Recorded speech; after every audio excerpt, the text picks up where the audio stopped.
यहाँ देखिए अक्षर की बात कर रहा है, ठीक है, शब्द की बात नहीं कर रहा है, हमारे अक्षर की बात कर रहा है। ये परिभाषा देखिए, वर्ड की आवृत्ति बार बार है यानी अधिक बार है।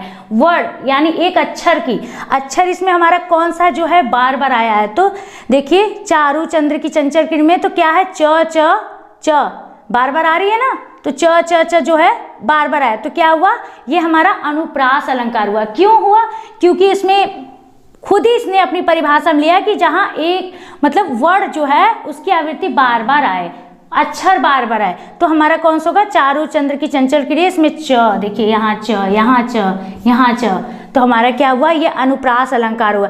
जैसे देखिए यहाँ पे लिखा है हमारे हरी हारिल की लकड़ी, हमारे हरी हारिल की लकड़ी। तो देखिए ये भी आपको याद होना चाहिए, ऐसा नहीं कि ये आगे लिखा हुआ है इस वजह से मेरा ये अनुप्रास अलंकार होगा, ऐसा नहीं, वो बीच में भी हो सकता है। यहाँ देखिए हमारे हरी हारिल की लकड़ी, ठीक है, ह तो पहले आए, लेकिन इसमें ये र को भी आप देख सकते हैं। अक्षर की बात हो रहा है, शब्द पे नहीं जाना है। आपने माइंड में आप ये सेट करो कि अनुप्रास में मुझे शब्द को नहीं देखना, सिर्फ एक वर्ड अक्षर को देखना है और कुछ नहीं देखना है। तो यहाँ देखिए र आ रहा है, ठीक है, यहाँ भी र आ रहा है और यहाँ भी र आ रहा है। तो बीच में भी हो सकता है, वो आगे भी हो सकता है, बीच में भी हो सकता है, अंत में, लेकिन र हमारे जो अक्षर होगी उसकी आवृत्ति बार बार होनी चाहिए। आप एक जैसे कि है इसमें देखिए शब्द की बात हो रही है, तो आप कहेंगे शब्द अलग, शब्द की बात नहीं हो रही है और इसमें वर्ड की बात हो रही है। शब्द जैसे है कि शब्द, लेकिन आपको इसका अर्थ नहीं पता है। चारू चंद्र की चंचल, इसमें देखिए हमने बताया ना कि अर्थालंकार में क्या है, अर्थ पता होना चाहिए, लेकिन इसमें क्या है, अर्थ नहीं पता, अर्थ की कुछ जानकारी नहीं। लेकिन अगर हम बोल रहे हैं चारू चंद्र की चंचल किरणें खेल रही हैं जलथल में, वाह कितना अच्छा लग रही पंक्ति, लग रही है ना, सिर्फ च च च च की बार बार आवृत्ति हो जाने से, मतलब बार बार च को यहाँ पे इस तरह से रख दिया गया है एक एक हमारे अक्षर को कि उसकी शोभा बढ़ जा रही है। हमें च का मतलब नहीं पता, च का अर्थ नहीं जानती मैं, ठीक है। लेकिन जैसे आप एक पहले का एग्जांपल ले सकते हैं, जैसे आप लोगों को पता होगा, अभी मैं बोलूंगी थी, चंदू के चाचा ने चंदू की चाची को चांदनी रात में चांदी की चम्मच से चटनी चटाई, है ना। चंदू के चाचा ने, कितना अच्छा लग रहा है गाने में, सिर्फ उसने च च च रख दिया है, चंदू के चाचा ने चांदी की चम्मच से, ऐसे है ना, कितना सुंदर लग रहा है चंदू के चाचा ने, बस उसने क्या है, च च है। इसी तरह इसमें है चारू चंद्र की चंचल किरणें, कुछ अर्थ नहीं पता होना चाहिए, कोई नहीं, इसमें शब्द भी नहीं है, लेकिन सिर्फ च अक्षर हो जाने से कितना अच्छा लग रहा है। एक और एग्जांपल है, जैसे रघुपति राघव राजा राम, कितना अच्छा लग रहा है, वाह। र, इसमें र देखिए, र अर्थ भी नहीं, उसका अर्थ क्या हो रहा है उससे नहीं मतलब मुझे, र जो है, ऐसे अगर आप ऐसे एग्जाम्पल में आपको साधारण आप लोग के भाषा में समझा रही हूँ। आप लोग कोई म्यूजिक सुनते हो ना, कैसे होता है, कोई ऐसा म्यूजिक जो उसकी म्यूजिक बहुत अच्छी होती है, लेकिन आपको उसका सॉन्ग नहीं पता है क्या गा रहा है, लेकिन उसकी म्यूजिक जो है बहुत अच्छी होती है, आप खूब गुनगुनाओगे, खूब ऐसे करोगे, लेकिन उसका पता ही नहीं चलेगा कि गा क्या रहा है वो, लेकिन आप एकदम मंत्रमुग्ध हो जाओगे उसमें कि वाह क्या मस्त। जैसे हनी सिंह के ले लीजिए, बहुत से गाने समझ में आते हैं, बहुत से नहीं आते हैं, लेकिन आप क्या करोगे, बहुत आनंद से सुनोगे, खूब गुनगुनाओगे। अगर आपसे पूछ लिया जाए कि वो क्या गा रहा है तो नहीं पता चलेगा, लेकिन आनंद में आप रहोगे।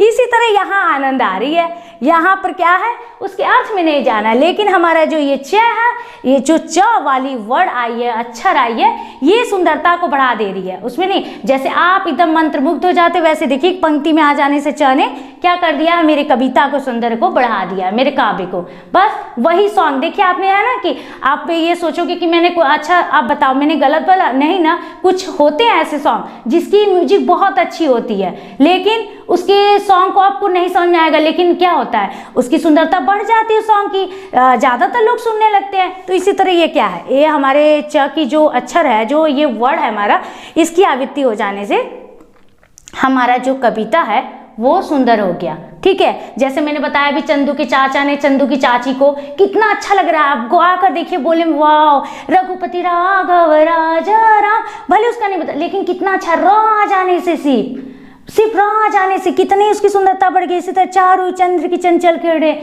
च आ जाने से पंक्ति में कितनी सुंदरता आ गई।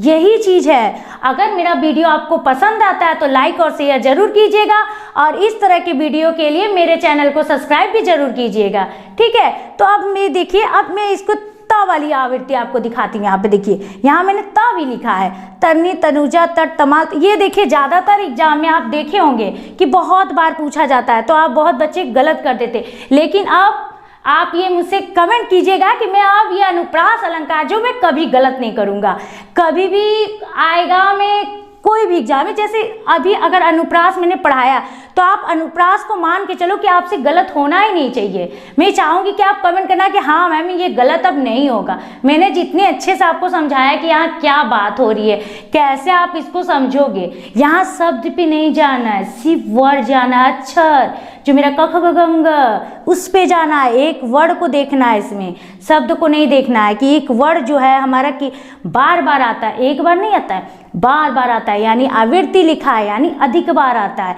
तो हमारा क्या होगा, अनुप्रास अलंकार होगा। बस इसमें यही देखना है। अब कहोगे कि कठिन है अलंकार मैम, कठिन है, याद ही नहीं होता, बार बार मुझे पढ़ना है। कहाँ कठिन है अलंकार, इतना इजी है। लगा आपको कठिन है? नहीं ना, तो बस आप मेरे साथ बने रहो। देखो मैं आपको फिर कैसे आपको अलंकार, समास, हर चीज जितना रस है इतने अच्छे से बताऊंगी कि आपको कभी कठिन लगेगा ही नहीं कि ये मुझे ये कठिन है वो है।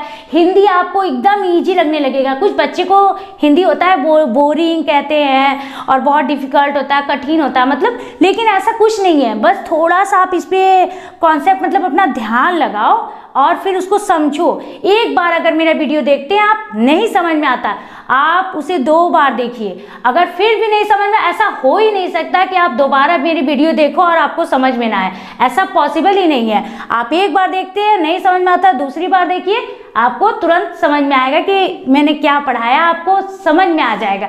फिर तीसरी बार देखने की जरूरत नहीं होगी। आप ये मत सोचो कि तीसरी बार मैं कहूँगी देखने की, तीसरी बार देखना ही नहीं होगा, क्योंकि जो मैं बताए। तो यहाँ हमारा देखिए अनुप्रास, अनुकार से होता है बार बार, प्रास का अर्थ होता है वर्ड, जहाँ एक वर्ड अक्षर की बात हो, मेरी अक्षर की बात, आवृत्ति बार बार आए, वहाँ अनुप्रास अलंकार होता है। मैंने यहाँ बताया ना कि शब्द, मैंने शब्द लिखा है शब्द अलंकार, लेकिन शब्द पे नहीं जाना। अभी मैं शब्द की बात बताऊंगी कि इसमें शब्द देखना है, लेकिन च जो है उसका कोई अर्थ नहीं निकल रहा है, लेकिन क्या कर रहा है, मेरी कविता के सौंदर्य को बढ़ा दे रहा है। वो काव्य के जो मेरा सौंदर्य वो बढ़ जा रहा है। ठीक है, हमारे हरिहारिल की लकड़ी, चारू चंद्र की चंचल किरणें, ठीक है, और तरनी, तजुजा, तमाल, बहु छाए, ये मैंने बताया आपको। तो ये क्या है मेरा, त से, ह से, र से, च से क्या किया है, इसने अपनी इस कविता के सौंदर्य को बढ़ा दिया है। अगर आपने अभी तक मोबाइल एप्लीकेशन डाउनलोड नहीं किया है तो प्ले स्टोर से मोबाइल एप्लीकेशन माइंड मेकर गुरुजी डाउनलोड कर लीजिए। वहां से आपको सभी क्लासेस की वीडियो मिल जाएंगी। हम अब लोग अभी अनुप्रास अलंकार को देखे हैं, शब्द अलंकार के पहले भेद को। इसके बाद हम लोग अब नेक्स्ट वीडियो में यमक अलंकार को देखेंगे। तब तक के लिए धन्यवाद मित्रों। जय हिंद, जय भारत।